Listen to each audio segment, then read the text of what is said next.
Здраво, дечки, јас сум Кика Авиро, а ова е табу тема со Кика Авиро. Денеска ќе зборуваме за една тема која што не треба да биде, ама се уште е табу тема. Инспирирана од вестите за геј парадата која што ќе се организира во Скопје наредниот месец. И од сите коментари кои што ги имаше во овој период, негативни, позитивни и секакви.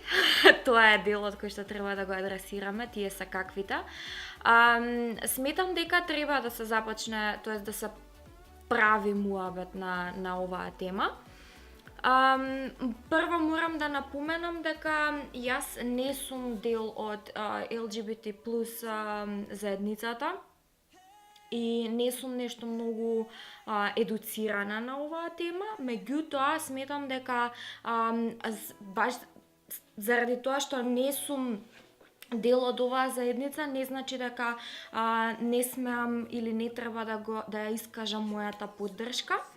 Затоа што јас сум човек кој што ги поддржува сите луѓе и сите без разлика на вера, на раса, на сексуална определба, на религија или што и да е, јас сметам дека сите луѓе сме еднакви. И башка мислам дека треба да ја изразуваме нашата поддршка заради тоа што оние луѓе кои што не поддржуваат или се против не ќутат.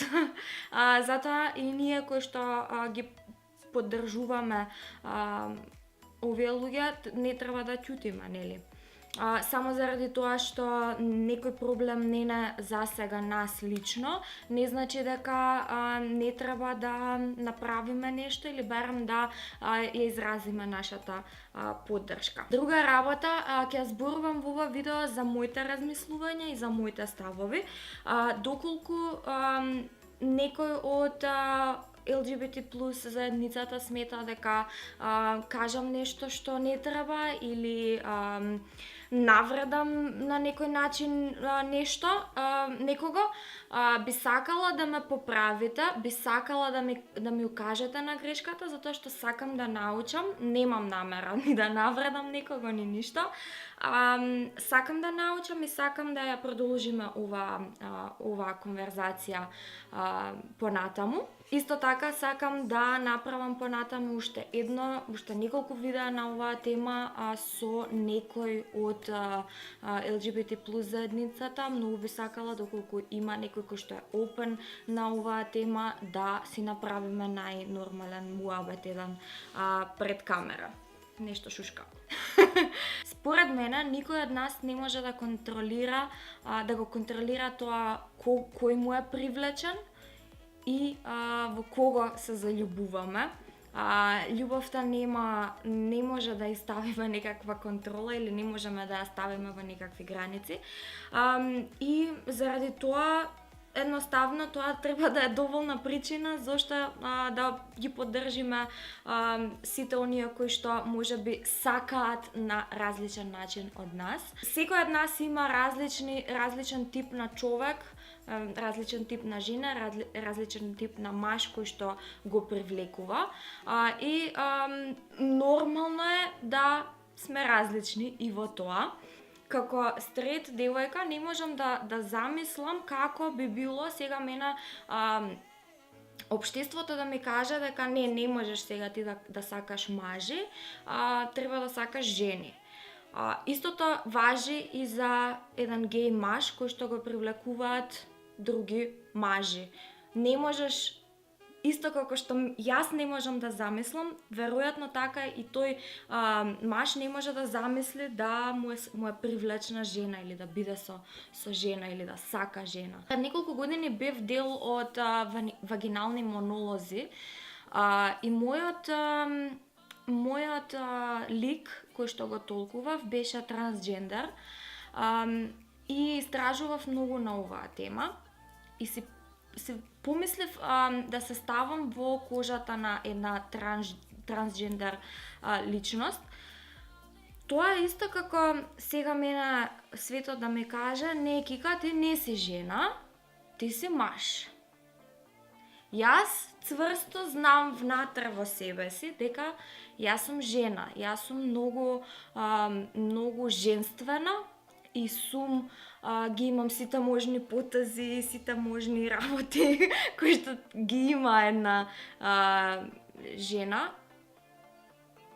Може би ова не е правилно да се каже, не знам, меѓутоа сум многу женствена и сега некој да дојде да ми каже дека јас сум машко. Или општеството да ми каже дека јас сум машка, ја ќе полудам.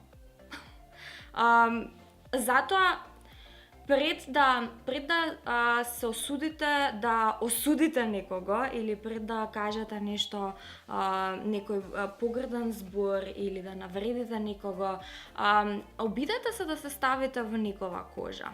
Обидете се да се ставите на позиција од каде што замислете ја жената која што ја сакате или мажот кој што го сакате и замислете некој од страна да дојде и да ви каже не можеш да го сакаш овој човек само за тоа што е маж или само за тоа што е жена. Ти треба да сакаш обратно од тоа што го сакаш. Навистина би била тешка ситуација и би била навистина невозможна ситуација според мене. Мислам дека како општество сите треба да сватиме дека не е наша работа да кажеме што другиот човек треба да прави со своето тело. Апсолутно не ми е гајле и не треба да ми е гајле што другиот човек прави со своето тело, со кого го дели своето тело и на кој начин се грижи за своето тело или не знам што.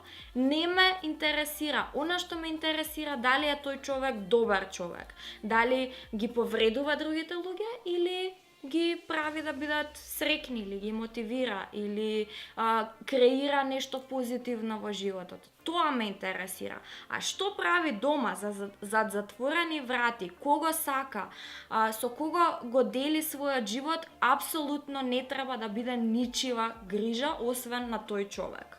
Крај на муабетот. Познавам многу стрейт луѓе кои што се многу позлобни и полоши и прават многу лошо за општеството од луѓе кои што се геи или би или како и да е. Мислам дека треба малку да се вратиме назад и доколку веќе ги судиме луѓето, да ги судиме според тоа какви вредности имаат, дали се добри луѓе или се лоши луѓе или прават добро за општеството или не прават добро за општеството, а не да ги судиме заради љубов, заради тоа кого сакаат. На овој начин би сакала да ја зачнам оваа тема, како што веќе кажав, не сум многу образована на оваа тема и не можам да зборувам од свое лично искуство, па затоа не можам да кажам нешто многу.